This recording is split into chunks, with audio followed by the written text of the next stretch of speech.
são a minha comissão de honra. São eles, anónimos portugueses que lutam, sonham e sofrem por este país sem esperar nada em troca. Foi por eles que decidi avançar e ser candidato. Hoje, se estou aqui, é por todos eles que o faço. Sou livre de aparelhos, mas estou totalmente preso às minhas convicções. Sou, afinal, como a grande maioria de vocês todos.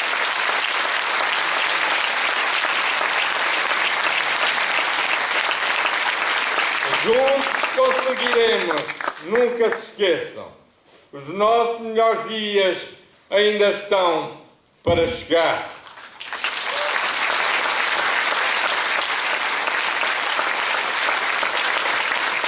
Quero dizer-lhes o que penso sobre o nosso país e como ele pode mudar.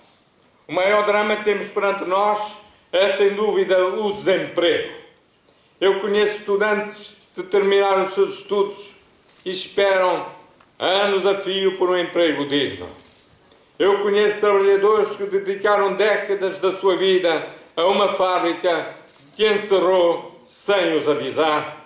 Eu conheço trabalhadores ditos independentes que passam anos e anos da sua vida sem saber se no dia seguinte continuarão a ter trabalho. Eu conheço os que já perderam a esperança de voltar a trabalhar e de quem o Estado parece esquecer-se agora depois de anos de impostos e contribuições. E eu conheço idosos que têm reformas de 65 euros.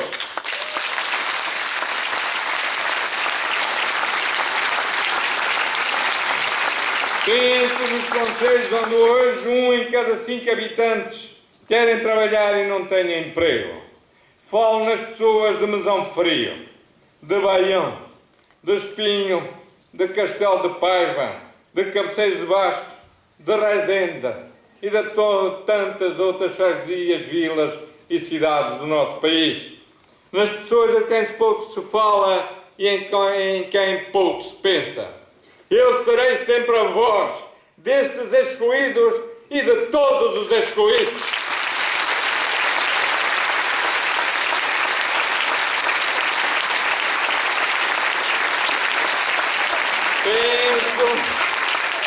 Penso nas famílias a quem o drama do desemprego mudou a vida. Nas casas ficaram por pagar, nos medicamentos ficaram por comprar, na comida que falta na mesa, nos projetos de vida adiados.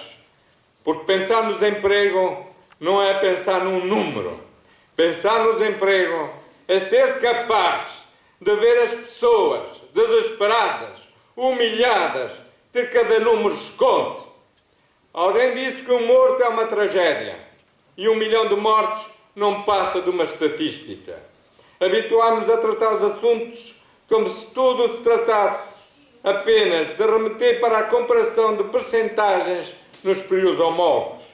Esquecermos que as estatísticas significam pessoas.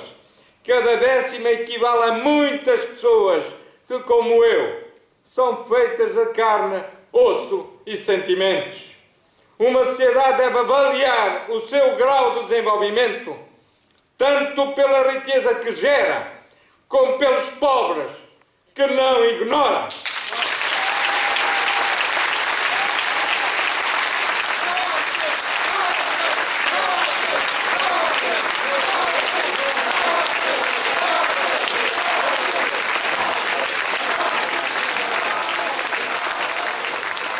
Para que o desemprego se reduza rapidamente, precisamos de estabilidade política, de aumentar a credibilidade do Estado e de apoiar determinadamente as empresas que o mereçam e que saibam assumir a sua responsabilidade social. Precisamos saber cortar na despesa pública desnecessária e acreditar que nada é mais prioritário que ajudar um trabalhador a voltar à vida ativa.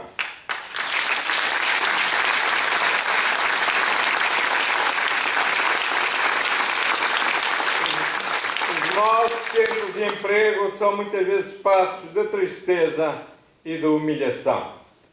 tantas ideias lançadas, tantos objetivos eloquentes, e tão pouco se passa naquilo que, sendo pequeno, pode mudar as coisas para melhor. Porque não humanizamos os nossos centros de emprego? Porque não apostamos numa maior proximidade entre os cidadãos em dificuldade e o Estado? Porque não formamos jovens qualificados que possam acolher com dignidade os empregados nos centros de emprego? Jovens que aconselharão o cidadão, tornando o contacto a estes serviços numa experiência mais positiva, mas também responsabilizadora. Um Estado que não é capaz de se governar, não é capaz de governar os seus cidadãos.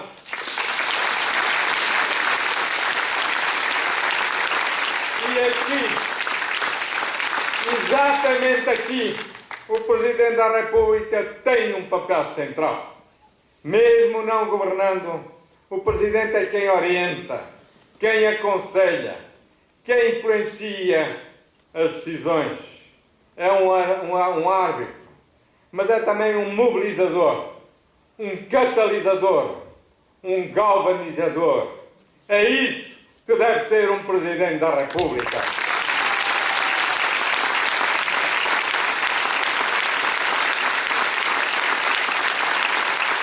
Como é possível, meus amigos, que um ano depois das eleições legislativas se viva num clima de campanha eleitoral permanente?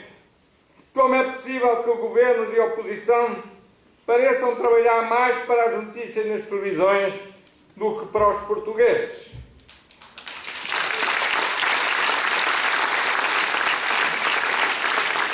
A estabilidade vai de mãos dadas com a credibilidade. 6 meses antes do momento da sua aprovação, já o Orçamento de Estado para o próximo ano andava na rua feito uma bola de trapos. Perante os ataques das empresas de rating internacionais, o que tem o nosso país para lhes oferecer? Oferece-lhes a sua instabilidade política. Oferece-lhes a incerteza e a variação consecutiva das suas políticas. Oferece-lhes números para todos os gostos, quando estes deveriam ser um motivo de unidade nacional. Oferece-lhes propostas de revisão constitucional despropositadas face ao tempo em que vivemos.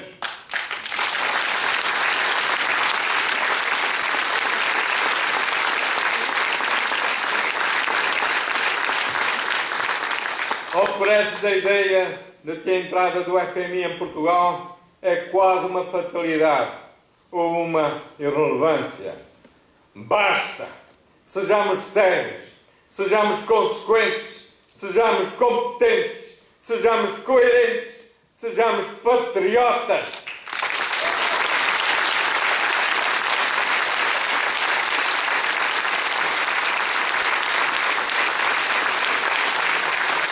O Estado Social de Direito não pode ser só um chavão na boca de políticos antes das eleições. A defesa do emprego, de uma educação de qualidade para todos, de uma segurança social pública e de um Serviço Nacional de Saúde eficaz e universal é um dever para todos nós. Eu conheço bem os países em que as políticas públicas e as instituições não funcionam e não conseguem oferecer aos seus cidadãos o mínimo de dignidade. Não posso aceitar isso para o nosso país, para Portugal.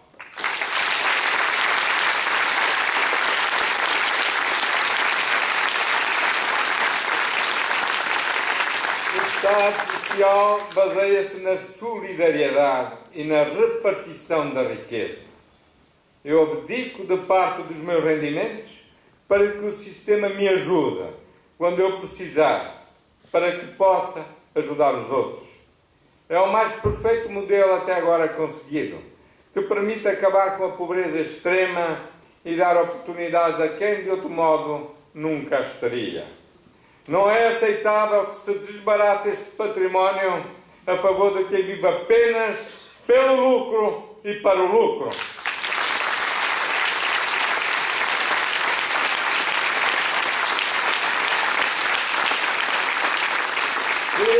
cidadão, meus amigos, ser cidadão é ser parte de um todo, onde todos entram. Ninguém fica de fora. Defender a justiça social é simplesmente isto.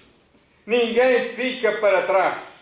Não contem comigo para acabar com o Estado Social em Portugal. Isso seria um retrocesso civilizacional inaceitável.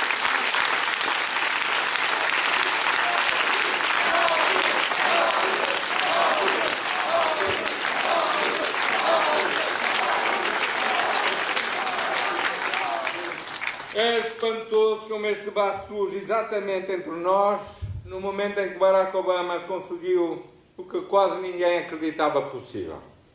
Depois de um século em que vários presidentes o tentaram, foi assinada uma histórica reforma da saúde nos Estados Unidos.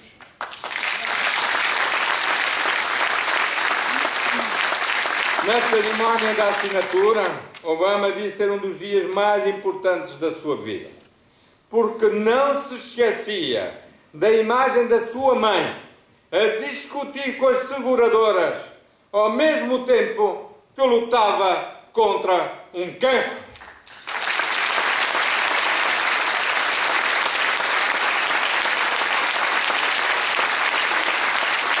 Não temos, pois, o direito de sermos nós a retroceder. Sejamos capazes de estar ao lado do progresso. O Presidente da República tem o dever de devolver a esperança aos portugueses e de, com eles, apontar um caminho. Tem o dever de ser um exemplo para todos. Tem o dever de apontar desígnios para a nossa nação.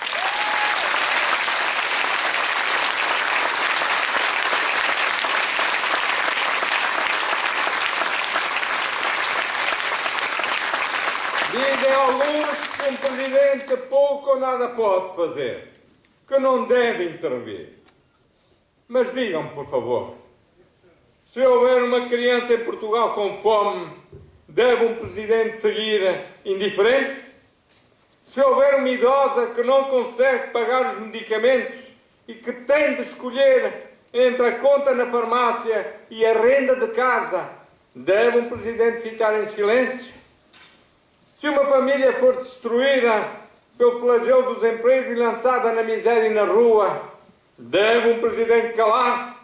Eu respondo: comigo, não!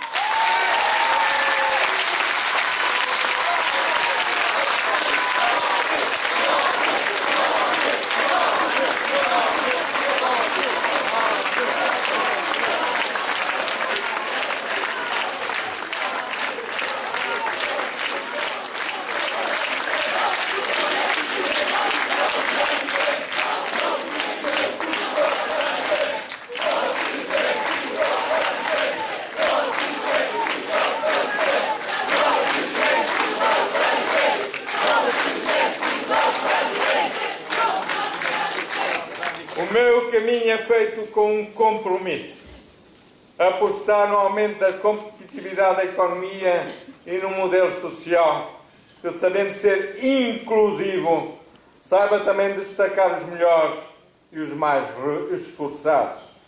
Só receio o mérito quem não está disposto a trabalhar para ele, sejam trabalhadores, empresários ou serviços públicos.